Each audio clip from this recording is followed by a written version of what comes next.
The memorial keeps growing, slowly but constantly, like a quiet signal that people haven't forgotten. What began as a few yellow flowers placed carefully on the ground has expanded into something much more emotional and layered. There are handwritten messages now, painted signs, candles melted into the pavement, and small decorative pieces left behind by strangers who felt compelled to stop and contribute something. None of these people knew Nancy personally, yet all of them understand what her absence represents. A life interrupted. A story left unfinished. A question that still has no clear answer. It has been a month since Nancy Guthrie disappeared from her home in the middle of the night.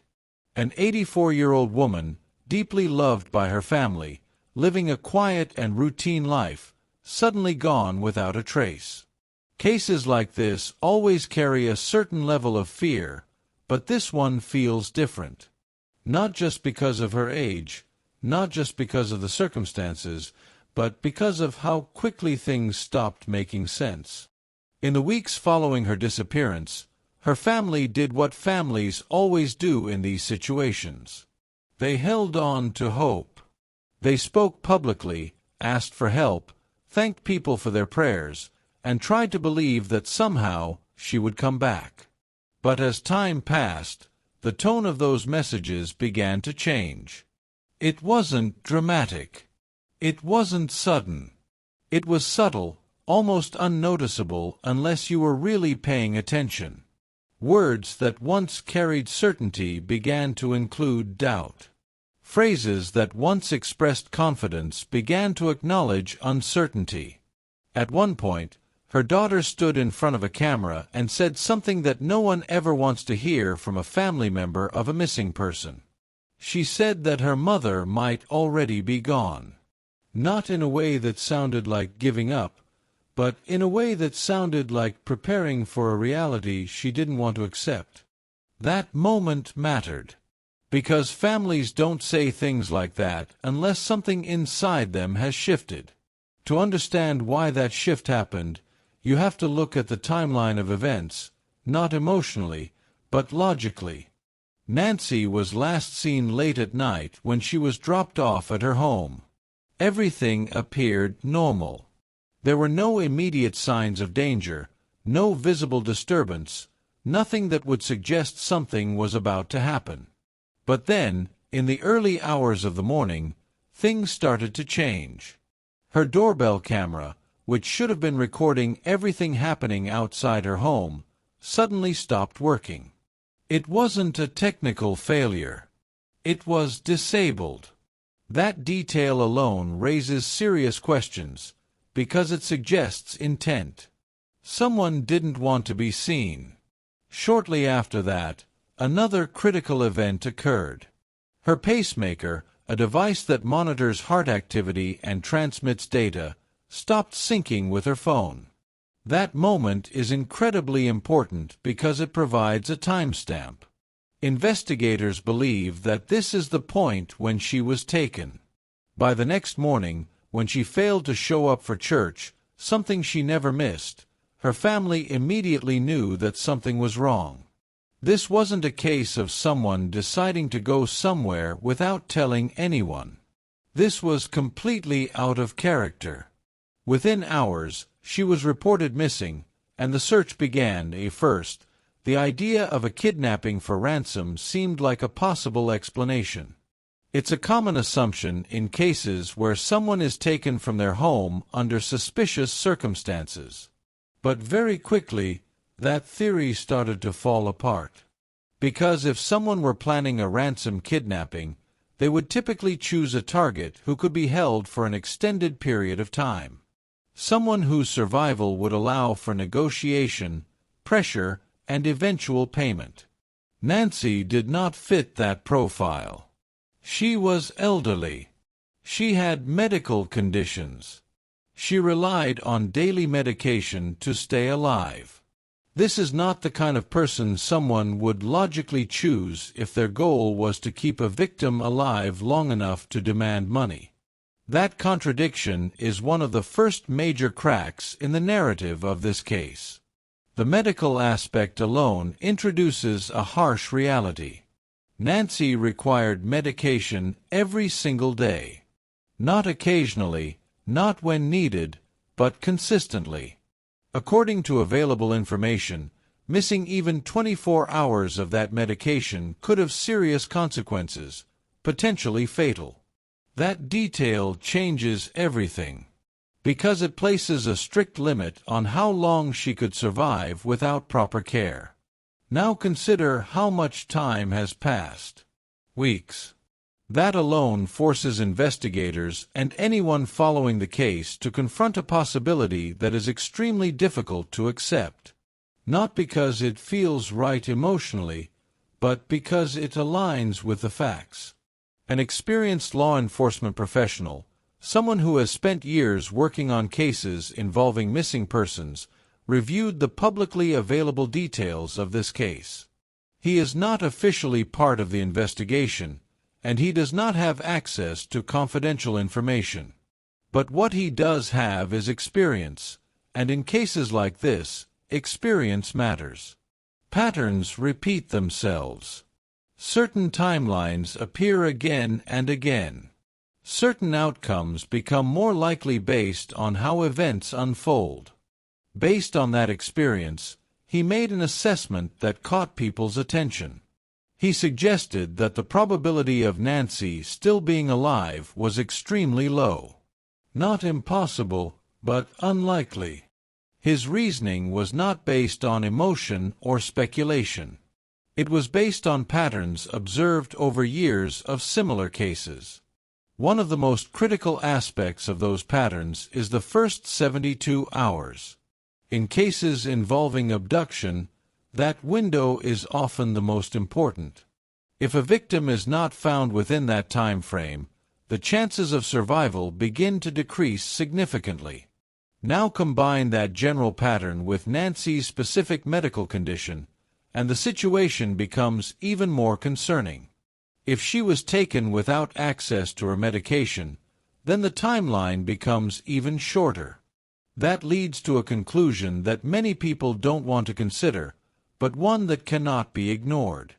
Whatever happened may have happened very early, possibly within those first few days.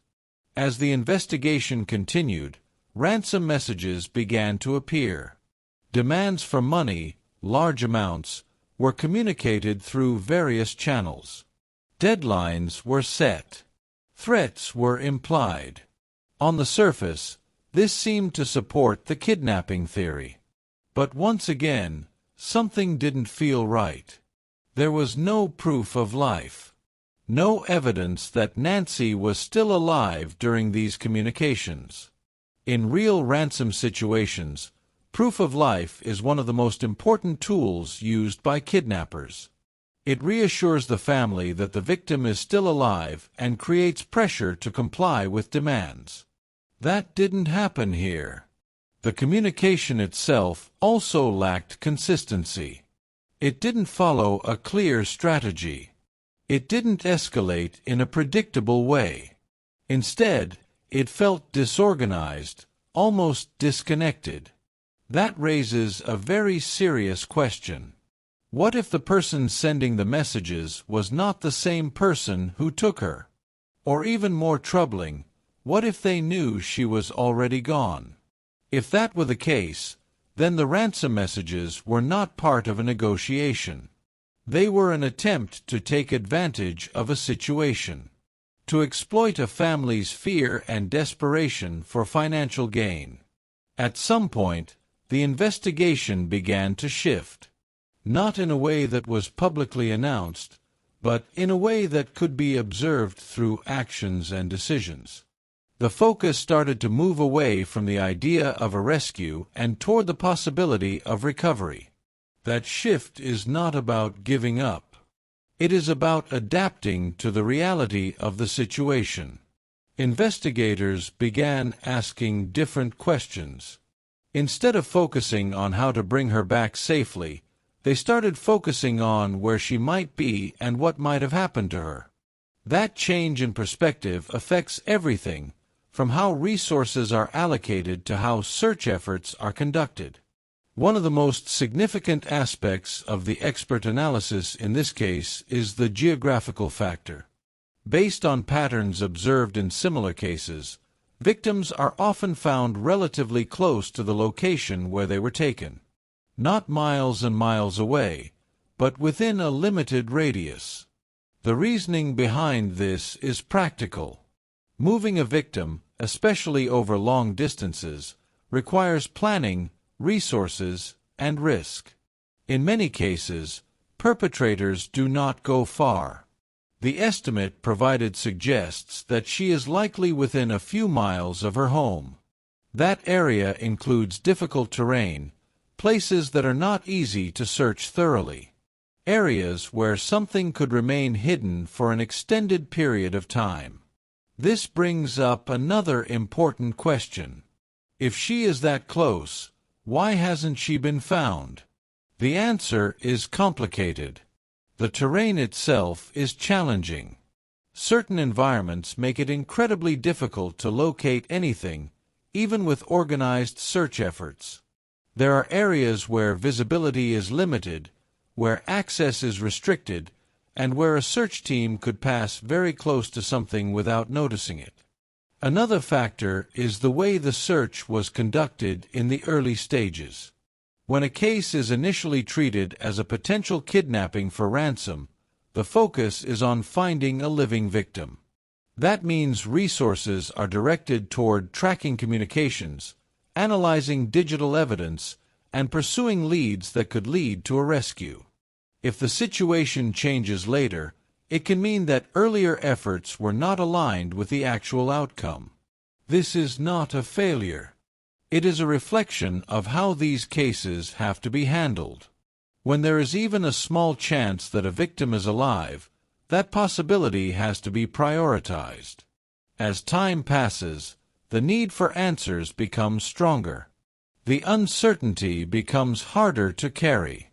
For the family, not knowing is often the most painful part.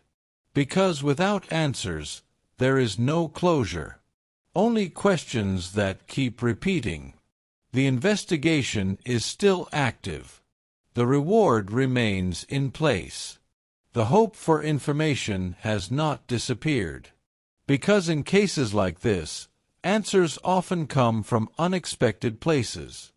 Someone notices something. Someone remembers something. Someone decides to speak.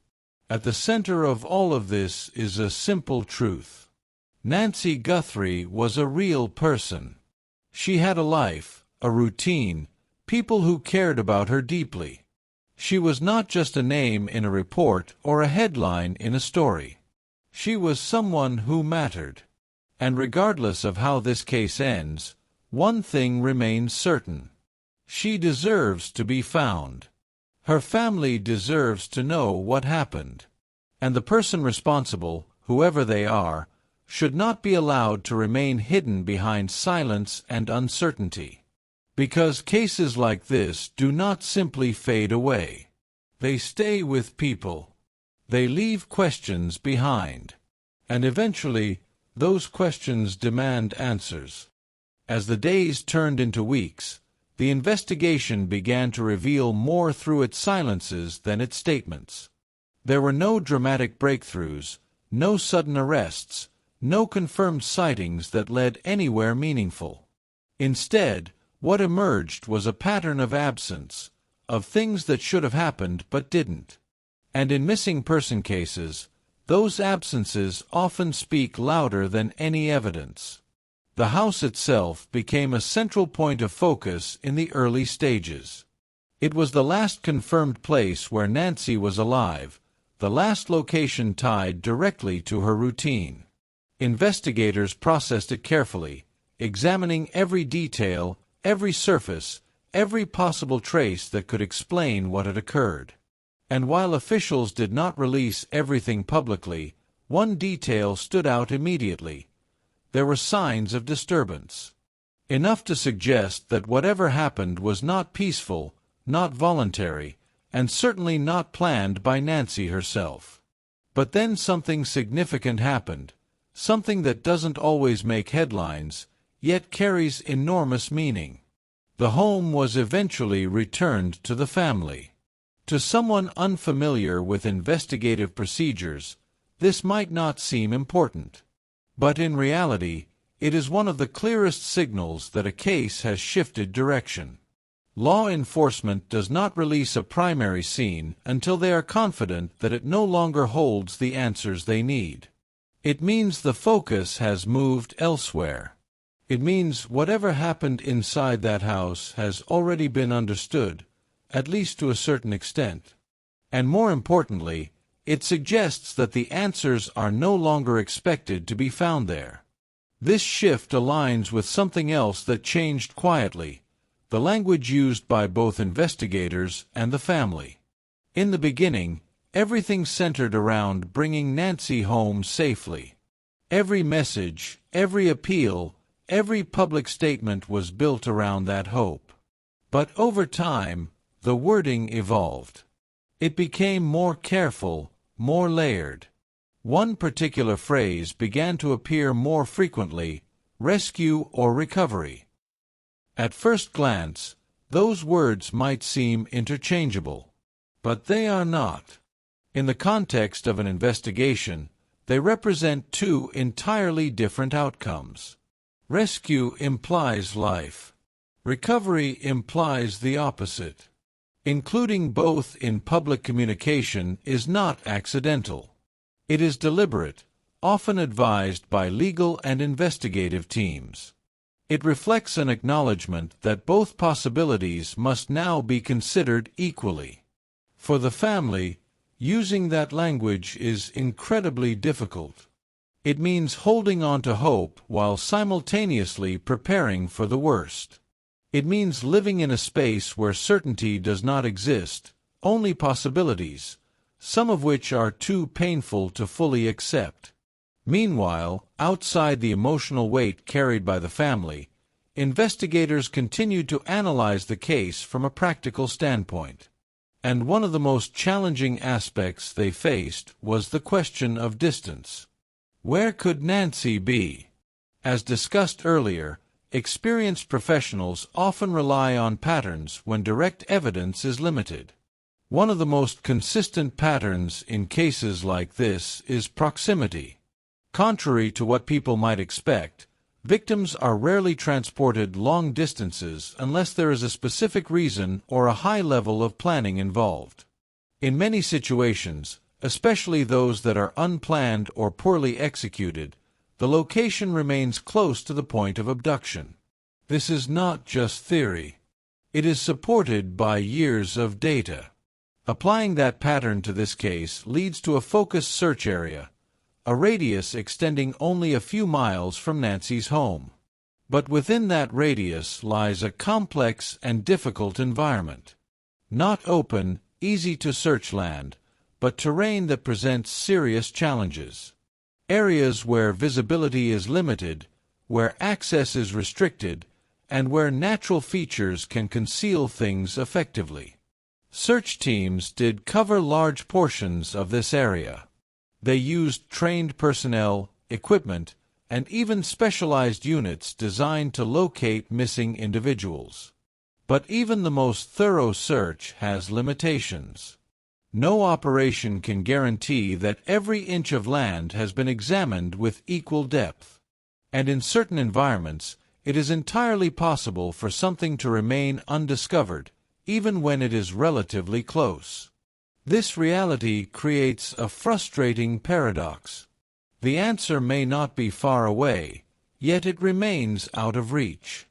Another layer of complexity comes from the involvement, or lack of involvement, of external search groups. There are organizations with significant experience in locating missing persons, particularly in difficult terrain.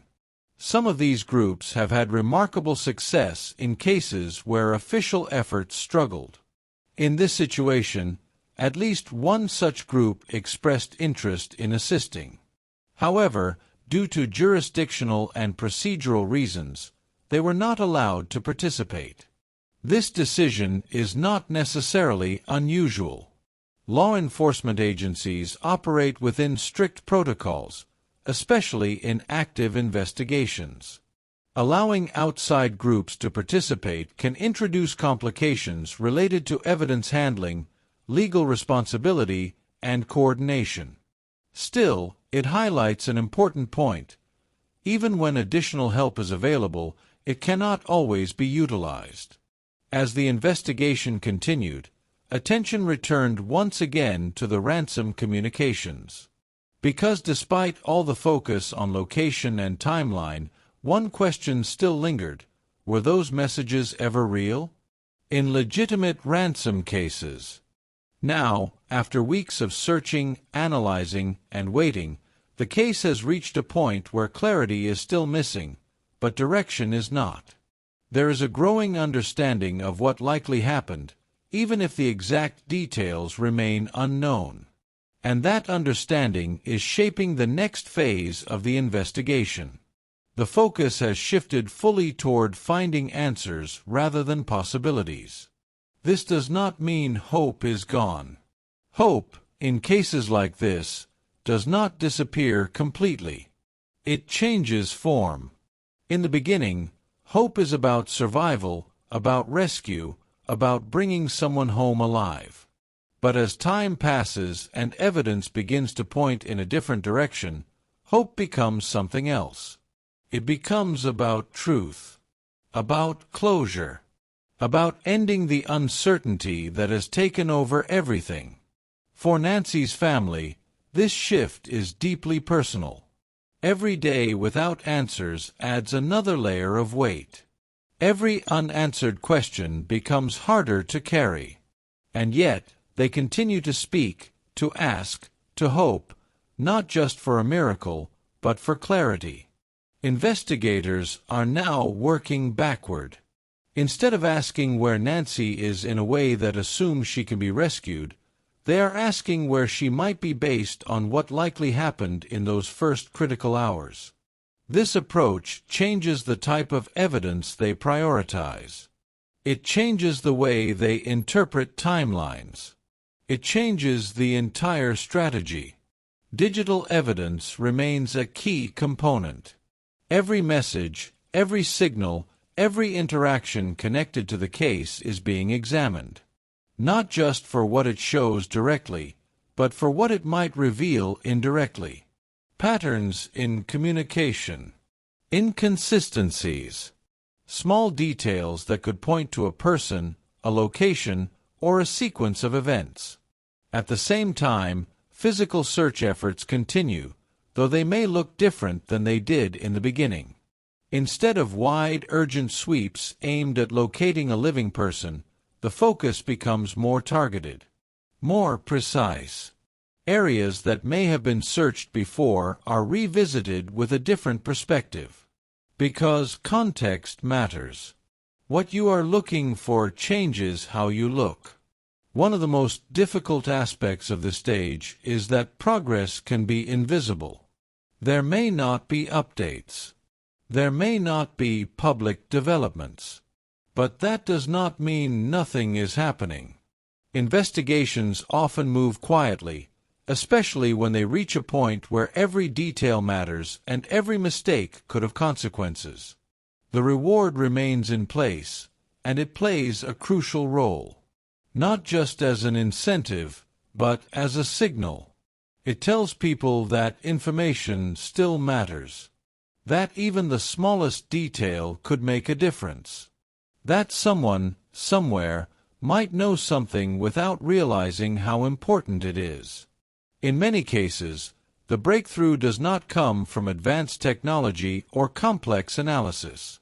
It comes from a person. Someone who saw something unusual. Someone who remembers something that didn't seem important at the time. Someone who decides, for whatever reason, to speak. Because no matter how carefully something is hidden, it is rare for it to leave no trace at all. And then there is the question of accountability. Whoever is responsible for Nancy's disappearance has remained unknown. No confirmed suspects. No public identification. Just a gap where answers should be. But that does not mean the truth is unreachable. It means it has not been fully uncovered yet. Investigations like this are not always fast. They are not always straightforward. But they are persistent. They continue, even when progress seems slow. Because the goal is not just to find answers, but to ensure those answers are correct. At its core, this case is about more than timelines, evidence, and analysis. It is about a person. A woman who lived a full life, who had routines, relationships, and a place in the world that cannot simply be erased. Her absence is not just a mystery. It is a loss that continues to affect everyone connected to her. And that is why the search continues. Because finding her matters. Not just for closure, but for truth. Not just for understanding what happened, but for ensuring that what happened is acknowledged, confronted, and not forgotten. There is still a distance between what is known and what is proven. But that distance is getting smaller. Step by step, detail by detail, the pieces are being examined. And eventually, those pieces will come together. Because they have to.